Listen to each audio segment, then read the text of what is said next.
Поради топлотниот бранш што ја зафати Јужна Европа и Северна Африка, температурите ги надминуваат температурните параметри за периодов, се активираат алармите за здравствените опасности и можностите од пожарите на отворен простор. Почнаа пожарите и во Македонија, за неколку дена се регистрирани десетици гореледиви депонии и шуми. Само за изминатото деноноќе биле евидентирани 16, последниот извештај на ЦУК до 14 часот, нотирани се 5, 2 изгаснати во Дебарско и Кичевско, активни се 4. И оваа година пензионирани пилоти ги управуваат со авионите на ДЗС поради недостиг на млад кадар. ДЗС подпиша договори за ангажман со двајци и практично со ова авионите ќе бидат оперативни, вели за телевизија 24 директорот Стојан Ангелов.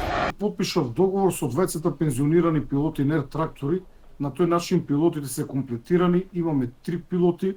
Очекуваме итно Агенцијата за цивилно воздухопловство да ја врати дозволата на ДЗС, која што беше одземена дозволата за оперативни летови, и веднаш потоа едниот Ер Трактор кој што е овде во државата ќе стане оперативен и ќе може да учествува во гасење на пожари, а следните неколку дена го очекуваме и вториот Ер Трактор кој што треба да биде вратен од сервис.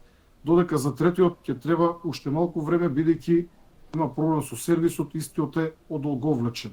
Од владата велат дека ќе ја дочекаат подготвени сезоната на пожари. Премиерот Мицкоски најави преадаптација на 50 до 60 возила од застарената имагационирана опрема во Министерството за одбрана и внатрешни, на кои се вградуваат резервоари за вода и бидат вклучени во справувањето со пожарите за време на сезоната пред нас. Веќе втор ден е активна целосната забрана за движење во шумите се до крајот на август, освен за оние кои што имаат одобрени од национални шуми. Од ЦУК пак со апел до сите граѓани да внимаваат и да не се пали оган на отворен простор, бидејќи најмала искра може да предизвика голем пожар со несогледливи последици.